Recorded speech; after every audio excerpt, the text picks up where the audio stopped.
हम लोग types of capacitor देखे थे। टाइप्स ऑफ कैपेसिटर में हमने बताया था कि कैपेसिटर तीन तरह का होता है। एक पैरेलल प्लेट कैपेसिटर, दूसरा स्फेरिकल प्लेट कैपेसिटर और तीसरा सिलेंड्रिकल प्लेट कैपेसिटर। तीनों केस में कैपेसिटेंस का वैल्यू भी कैलकुलेट किया गया था और जो कैपेसिटेंस का वैल्यू कैलकुलेट किया गया था, हम तीनों जो एक्सप्रेशन था उसको ऑब्जर्व करें और देखें तो फाइनली कंक्लूजन यही निकलता है कि कैपेसिटर चाहे वो पैरेलल प्लेट हो, स्फेरिकल प्लेट हो या सिलिंड्रिकल प्लेट हो, जो कैपेसिटेंस होता है वो सिर्फ और सिर्फ डिपेंड करता है तीन बातों पे। पहला,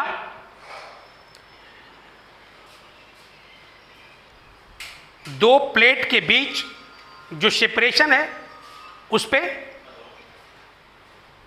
दूसरी चीज, प्लेट का एरिया पे।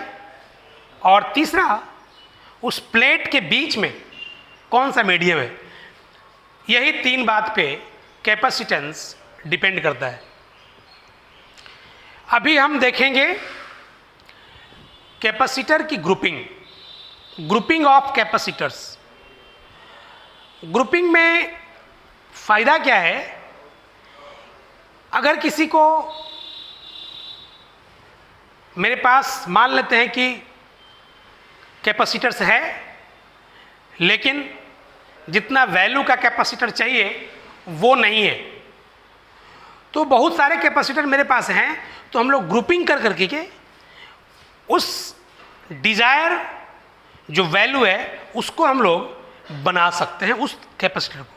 तो ग्रुपिंग का यही फायदा है कि मेरे पास कैपेसिटर बहुत सारा भरा पड़ा है और जिस वैल्यू का कैपेसिटेंस का हमको कैपेसिटर चाहिए वो अगर नहीं मिल पा रहा है तो हम उसको ग्रुपिंग करके उस वैल्यू का बना सकते हैं। तो जो ग्रुपिंग होता है वो दो तरह का होता है। वो ग्रुपिंग है सीरीज ग्रुपिंग और दूसरा ग्रुपिंग है पैरेलल ग्रुपिंग। ग्रुपिंग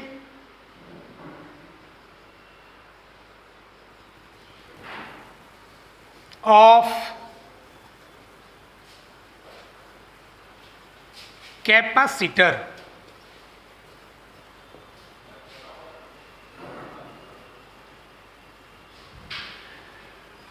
ये जो ग्रुपिंग की बात है, पहला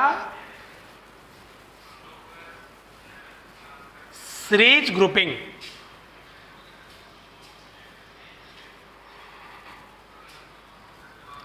दूसरा पैरेलल ग्रुपिंग।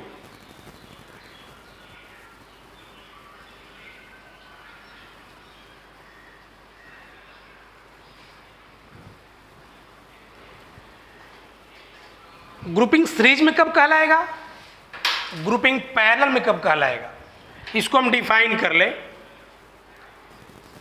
सीरीज ग्रुपिंग का मतलब क्या है।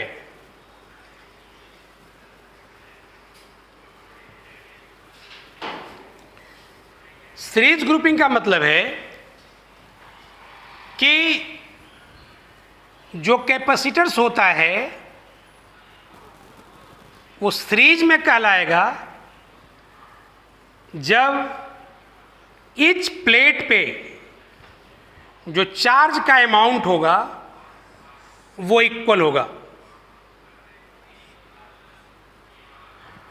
हमने एक ऐसा फिगर बनाया, एक कैपेसिटर जिसका कैपेसिटेंस C1 है, दूसरा C2 है, तीसरा C3 है, एक स्विच और ये हमारा एक डीसी सोर्स जिसका अभी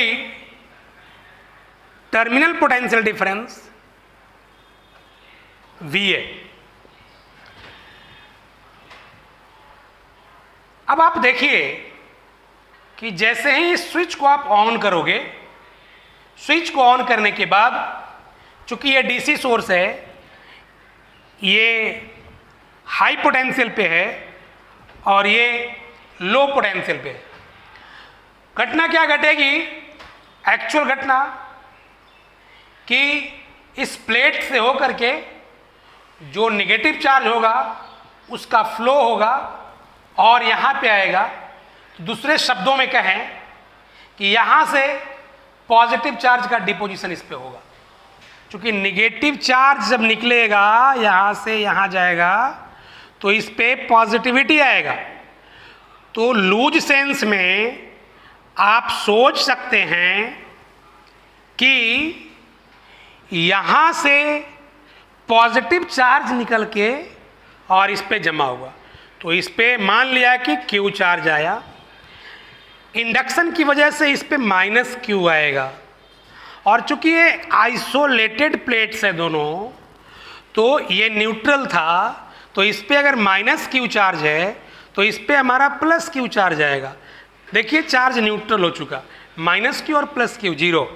फिर इंडक्शन की वजह से यहाँ पे आएगा माइनस क्यू चार्ज और फिर ये हमारा फिर आइसोलेटेड, तो यहाँ पे आएगा प्लस क्यू चार्ज और फिर इस पे माइनस क्यू चार्ज। तो देख रहे हैं हम लोग क्या कि जो अलग अलग कैपेसिटर है, एक कैपेसिटर, दूसरा कैपेसिटर, तीसरा कैपेसिटर, ये तीनों कैपेसिटर पे जो चार्ज का अमाउंट है वो बराबर है। तो चार्ज का अमाउंट बराबर है तो ये तीनों जो है वो सीरीज में कहलाएगा। तो सीरीज को हम लोग डिफाइन करते हैं कि capacitors are said to be in series grouping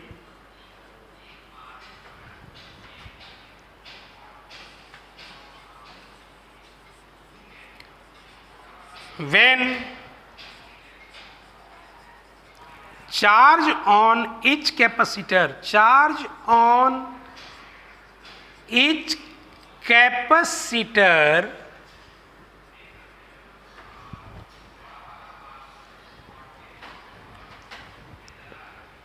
will be equal।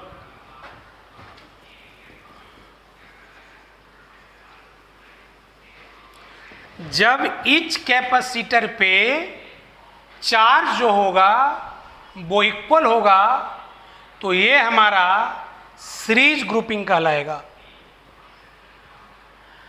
हम चाहते हैं क्या कि ये जो तीन कैपेसिटर है जो सीरीज में लगा हुआ है, हम तीन नहीं लगा करके इसके बदले एक सिंगल कैपेसिटर लगा दें, जो ये तीनों काम कर रहा है वही काम वो अकेले करेगा। तो इसके लिए हमको क्या करना होगा, तो इसके लिए हमको इन तीनों का जो कैपेसिटेंस का वैल्यू होगा उतना कैपेसिटेंस का मुझे एक कैपेसिटर लगाना पड़ेगा और ये जो कैपेसिटर तीन मिलके काम कर रहा है वो अकेले काम करेगा। हम चाहते हैं कि इसका इक्विवेलेंट कैपेसिटेंस क्या है उसको हम कैलकुलेट करें। इससे इन तीनों के बदले एक कैपेसिटर लगा दें और हमारा जो स्विच है वही, डीसी सोर्स भी वही है। कहने का सिंपल मतलब है कि ये जो है हमारा इन तीनों का इक्विवेलेंट कैपेसिटेंस है।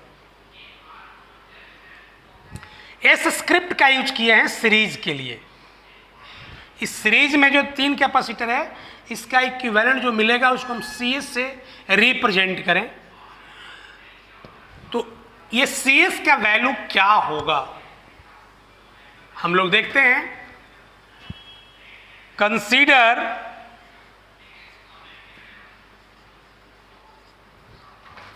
Three capacitors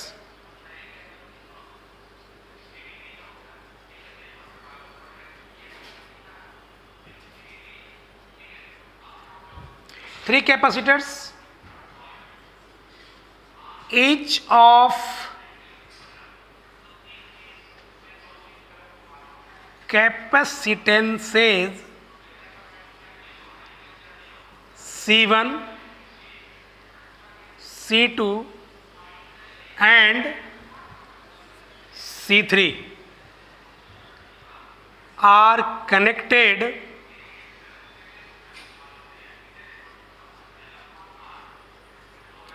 in series with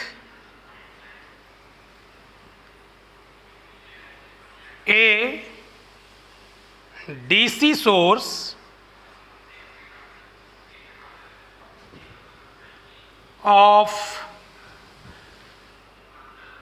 terminal potential difference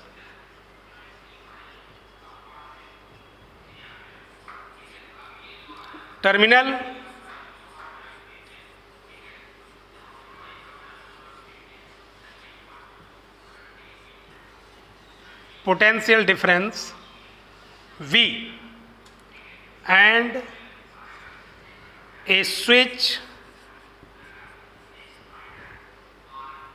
S as shown in figure.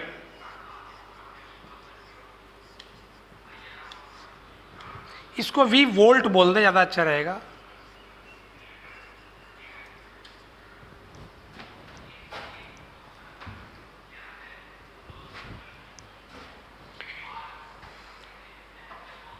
अब आप देखिए कि जैसे ही स्विच को आपने ऑन किया,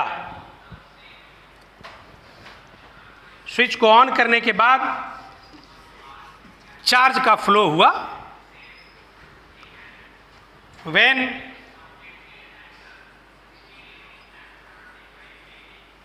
switch is on,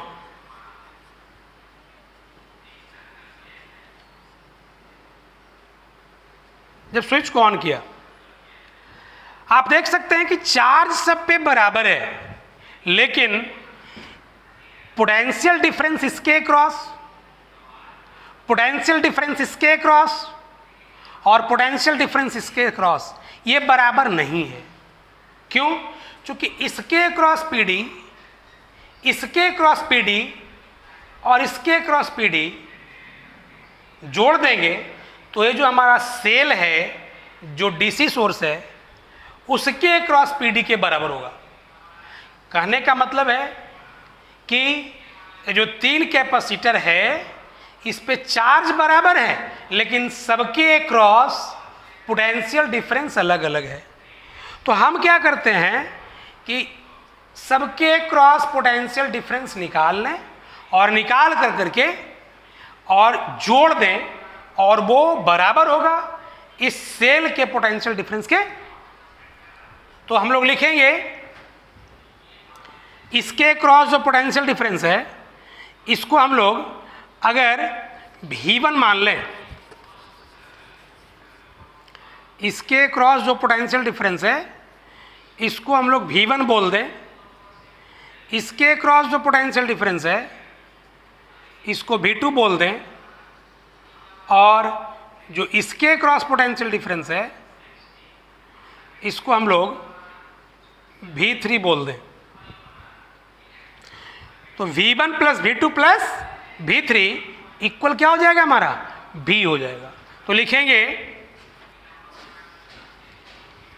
potential difference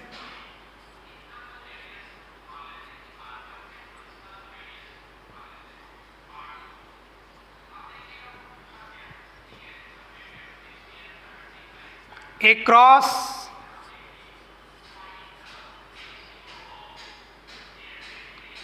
capacitor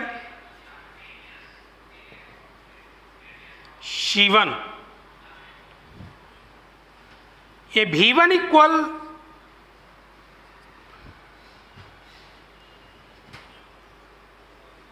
चूंकि आप पढ़े हैं Q बराबर सी भी, Q बराबर सी भी पढ़े हैं, तो V बराबर Q बाई सी इस फॉर्मूला का अगर यूज करें तो यहां लिख सकते हैं V1 इक्वल चार्ज जो कैपेसिटर पे है वो Q डिवाइड बाय इसका कैपेसिटेंस का value C1। Again potential difference across C2,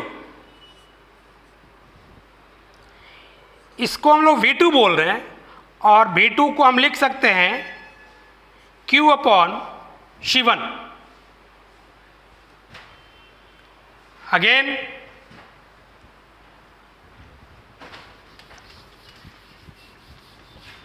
C3 के क्रॉस पोटेंशियल डिफरेंस की बात करें, potential difference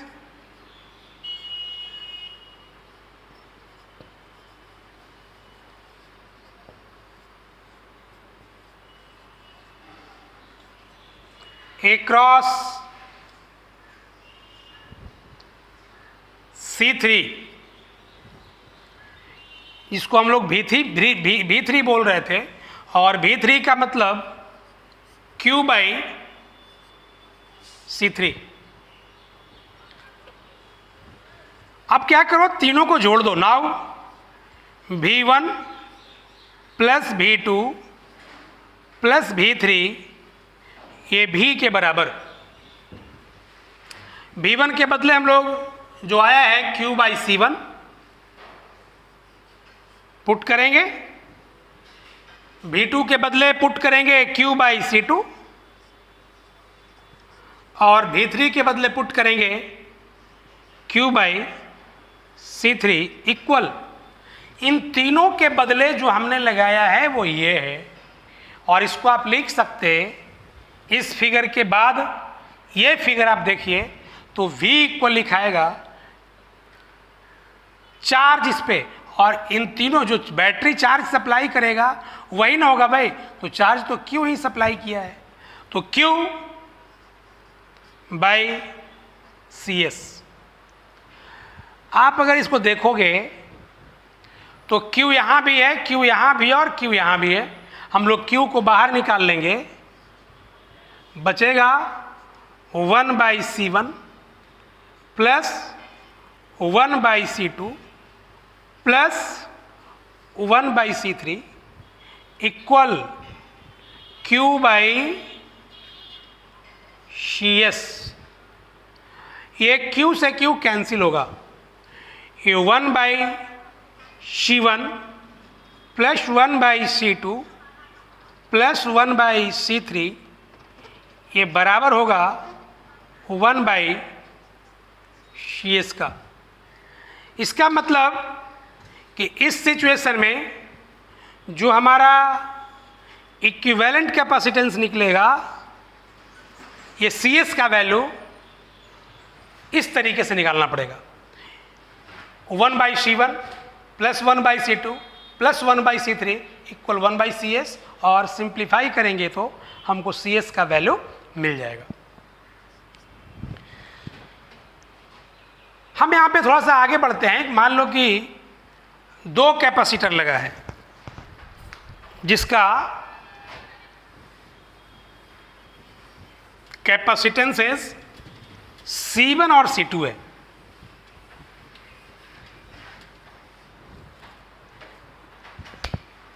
Let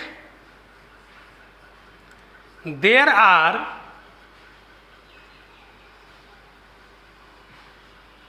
two capacitors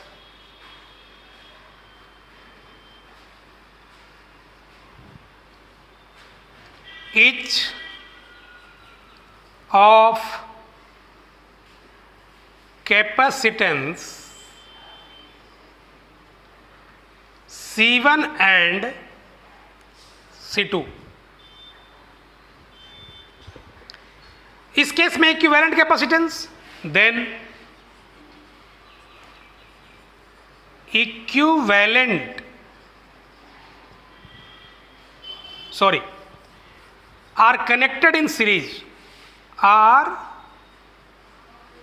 connected in series, then equivalent capacitance, ये 1/CS equal 1/C1 plus 1/C2।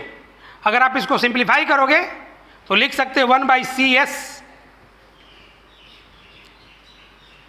Equal, ये C1 into C2 हो जाएगा LCM, ये C1 plus C2, और CS का वैल्यू आएगा C1 C2 by C1 plus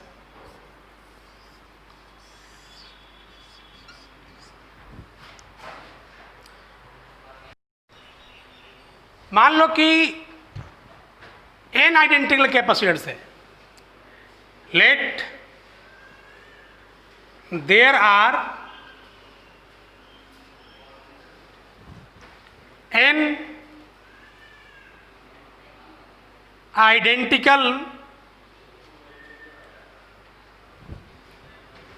capacitors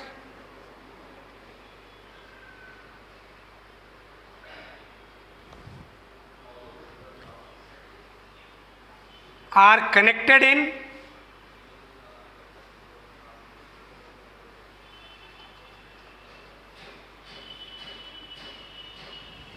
series।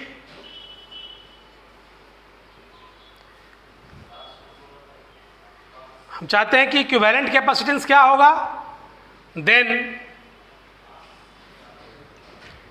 Equivalent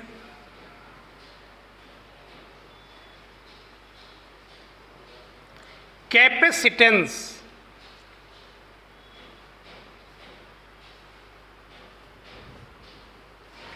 one by, formula use करेंगे 1/CS, 1/C1 की जगह C ओनली करेंगे, फिर 1/C2 की जगह ओनली C लिखेंगे क्योंकि आइडेंटिकल्स है। C3 के बाद भी वो C ही लिखाएगा क्योंकि आइडेंटिकल है, और ये अप टू n टर्म्स।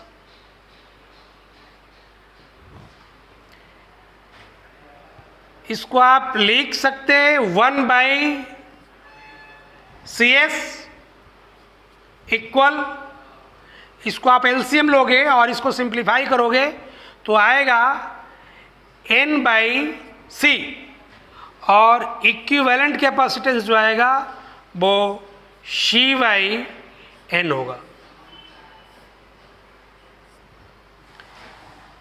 हम इस केस में जितना भी एक्सप्रेशंस दिखाए, इन सारे एक्सप्रेशंस को आप अगर गौर से देखें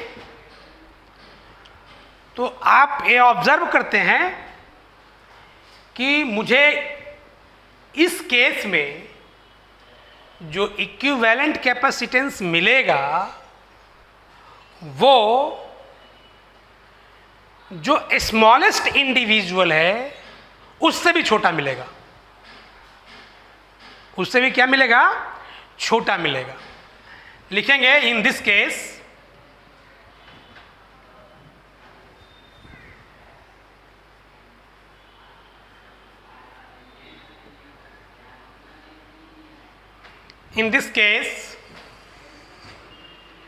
equivalent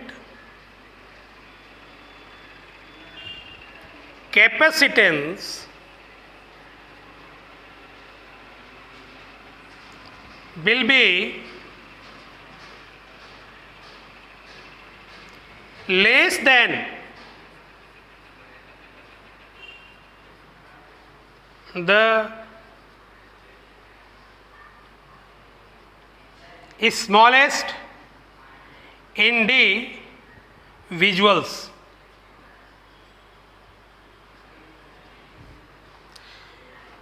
इस बात को हम समझें एक एग्जाम्पल से, इसको समझें। फॉर एग्जाम्पल, मान लो कि हमारे पास दो कैपेसिटर है, एक 4 माइक्रोफैराड का और दूसरा 6 माइक्रोफैराड का। Let 2 capacitors C1 equal 4 microfarad and C2 equal 6 microfarad are connected in series.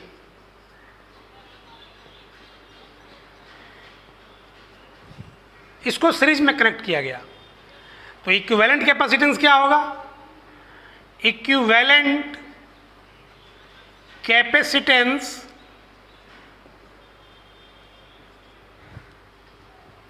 Formula अगर यूज करते हैं 1/CS equal 1/C1 plus 1/C2 और 1/CS equal C1 plus C2/C1C2, CS का वैल्यू C1C2/C1 प्लस C2। हम लोग direct भी formula इस formula का यूज कर लेते, इतना लिखने की ज़रूरत नहीं थी।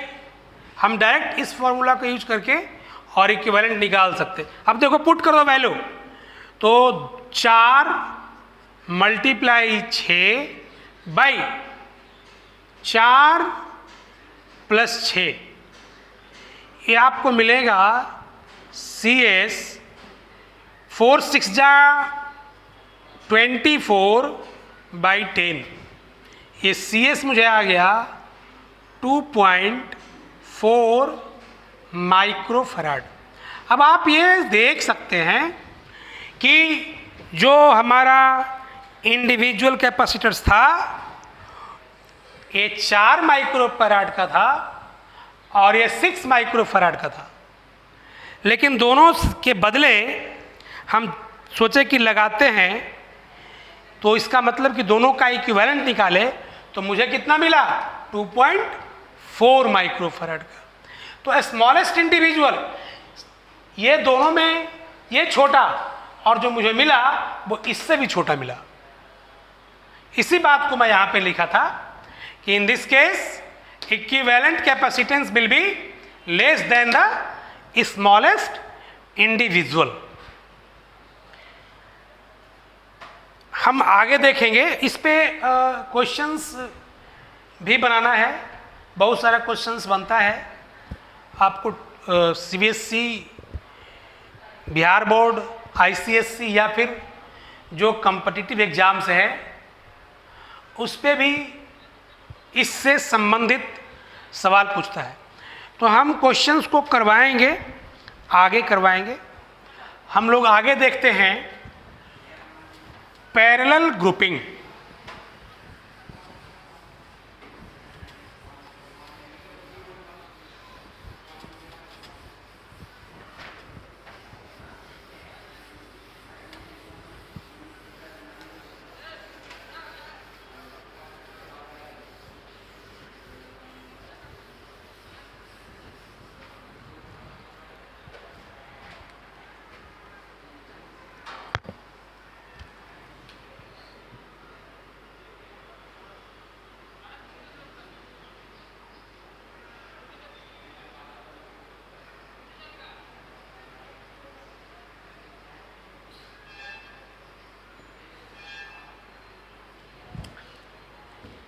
कैपेसिटर्स को पैरेलल में कब कहेंगे? सीरीज में तो कह दिया कि सब पे चार्ज का अमाउंट बराबर होगा तो सीरीज कहलाएगा। अब बात बनता है कि तो पैरेलल कब कहेंगे? तो पैरेलल को डिफाइन किया गया है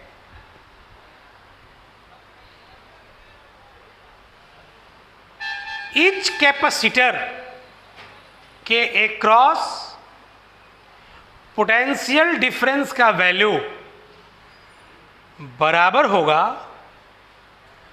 तो कैपेसिटर्स जो होगा वो पैरेलल कनेक्शन कहलाएगा, पैरेलल ग्रुपिंग कहलाएगा। कहने का मतलब कि parallel grouping potential difference each capacitor के अक्रॉस बराबर होगा। स्पष्ट है कि सीरीज होगा तो ईच कैपेसिटर के पास चार्ज बराबर होगा और पैरेलल होगा, तब पोटेंशियल डिफरेंस ईच कैपेसिटर के क्रॉस इक्वल होगा। हम लोग इसको लिख लेते हैं।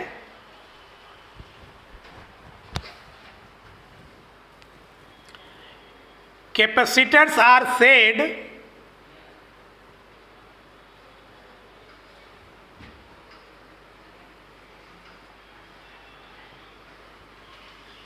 to be in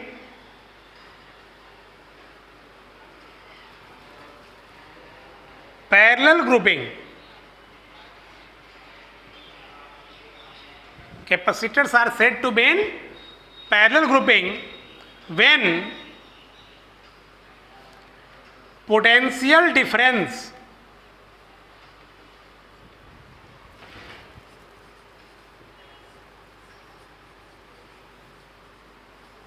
across each capacitor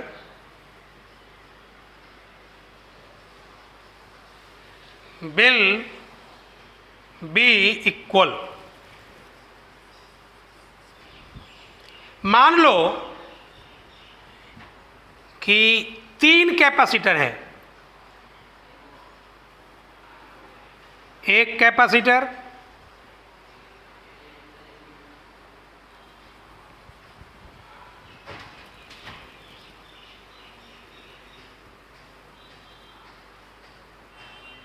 जिसका कैपेसिटेंस C1 है,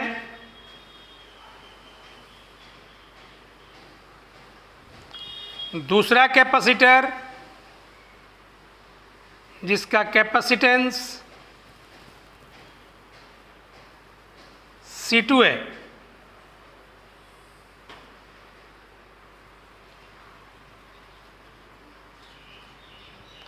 और तीसरा कैपेसिटर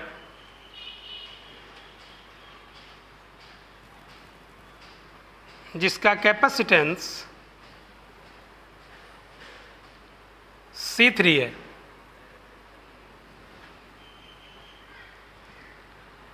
इन तीनों को हमने ऐसा अरेंज किया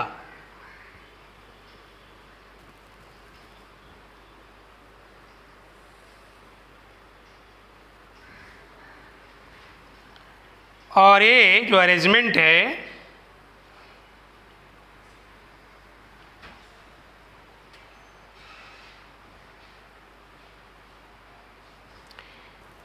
इस अरेंजमेंट को एक सेल जिसका टर्मिनल पोटेंशियल डिफरेंस भी है, इससे इसको हमने कनेक्ट किया और ये हमारा स्विच है। अभी स्विच ओपन है,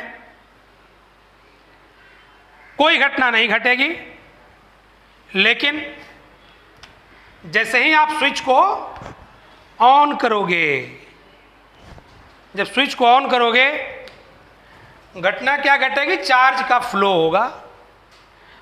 चार्ज का जो फ्लो होगा वो चार्ज यहां तक तो आएगा और यहां के बाद कैपेसिटर के कैपेसिटेंस के अकॉर्डिंग चार्ज बट जाएगा, डिस्ट्रीब्यूट हो जाएगा और अलग अलग जो कैपेसिटर है उस पे चार्ज का अमाउंट अलग अलग होगा। मान लो कि इस पे जो चार्ज आया हमारा वो Q1 है, इस पे चार्ज जो आया वो Q2 है और इस पे चार्ज जो आया वो Q3 है। चार्ज का अमाउंट अलग अलग, स्पष्ट है कि ये सीरीज में नहीं है। तो देखेंगे तो आप देखो इस कैपेसिटर का जो एक एंड है वो यहाँ और दूसरा एंड यहाँ, मीन्स ये कनेक्टेड है इस सेल के पॉजिटिव से और ये जो कनेक्टेड है वो सेल के नेगेटिव से। ये दूसरा कैपेसिटर, इसका जो एक प्लेट है वो पॉजिटिव से और दूसरा जो प्लेट है वो नेगेटिव से। इस थर्ड वाले का भी देख लें तो इसका भी एक प्लेट पॉजिटिव से और दूसरा प्लेट नेगेटिव से। कहने का सिंपल मतलब कि ये जो हमारा सोर्स है, इस सोर्स का जो पोटेंशियल डिफरेंस है वही पोटेंशियल डिफरेंस C1 के क्रॉस है, वही पोटेंशियल डिफरेंस C2 के क्रॉस है और वही पोटेंशियल डिफरेंस C3 के क्रॉस है। तो ये C1, C2 और C3 ये तीनों जो कैपेसिटर है वो पैरेलल में है। क्यों? क्योंकि पोटेंशियल डिफरेंस बराबर है। तो हम लोग इसको चाहते हैं कि इसका इक्विवेलेंट कैपेसिटेंस क्या होगा। Let 3 capacitors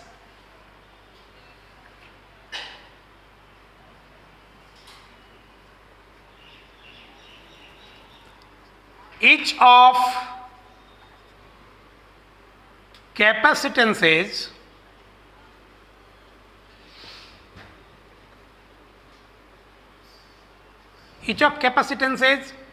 C1, C2 and C3 are connected in parallel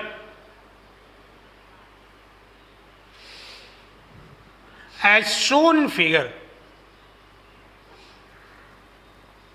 हम फिगर में दिखा चुके हैं, इसी तरह से अरेंजमेंट किया हुआ है।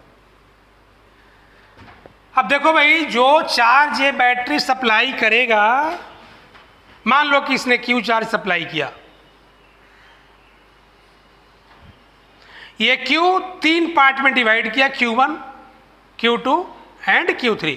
अगर Q1, Q2, Q3 को जोड़ दें तो किसके बराबर भाई? तो Q के बराबर। तो हम Q1 निकाल लें, Q2 निकाल लें और Q3 निकाल लें। Charge when switch is on, जब स्विच को ऑन किया गया, चार्ज ऑन कैपेसिटर C1, ये Q1 का हमने कहा था और Q1 का वैल्यू C1 मल्टीप्लाई V होगा। क्यों? चूंकि Q बराबर हमने फॉर्मूला पढ़ा है CV। Again charge on capacitor C2, एक Q2 जो आएगा वो C2 into V। Also charge on capacitor C3, एक Q3 का जो वैल्यू आएगा वो C3 मल्टीप्लाई B होगा। हम चाहते हैं कि इन तीनों को जोड़ दें, और जोड़ देंगे तो देखिए क्या होगा।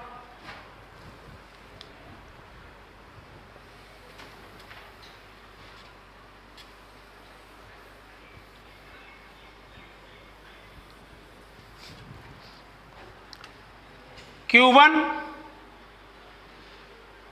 प्लस Q2 प्लस Q3 ये Q के बराबर होगा।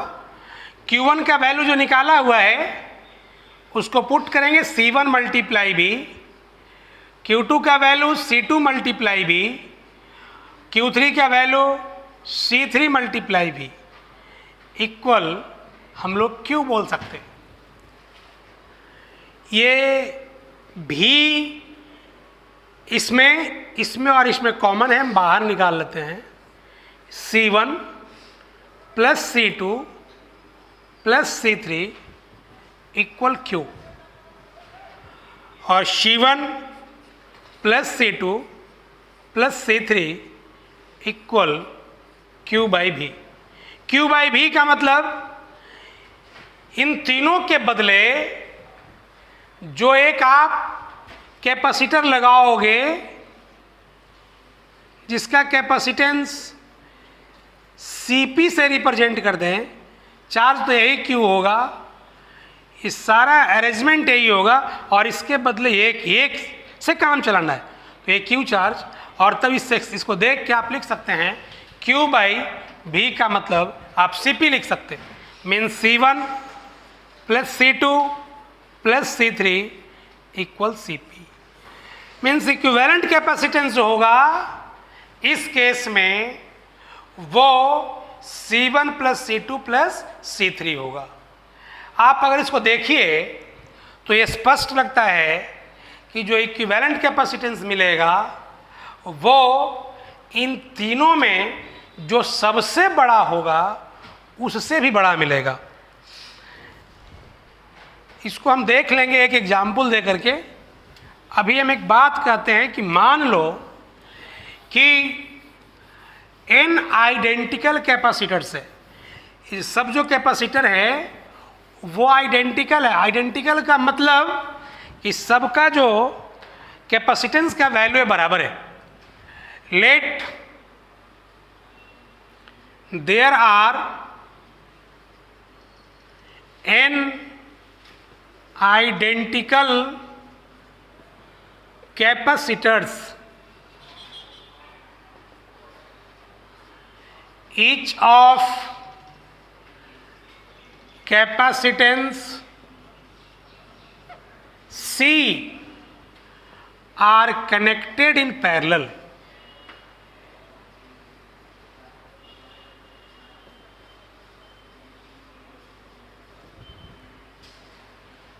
Then equivalent capacitance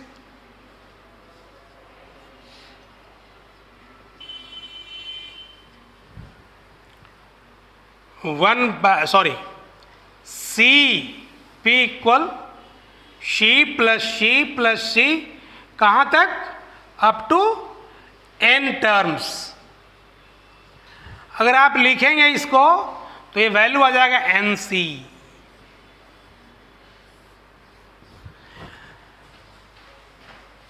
मतलब जो इक्विवेलेंट होगा वो इंडिविजुअल का n टाइम्स मल्टीप्लाई हो रहा है।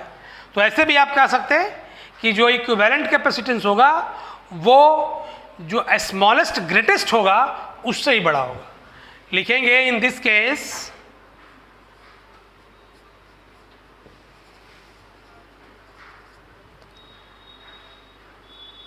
equivalent capacitance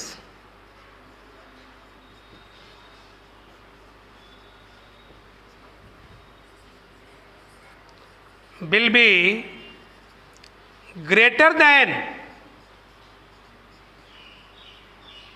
the greatest individuals। ये हमारा इस केस में मिलेगा।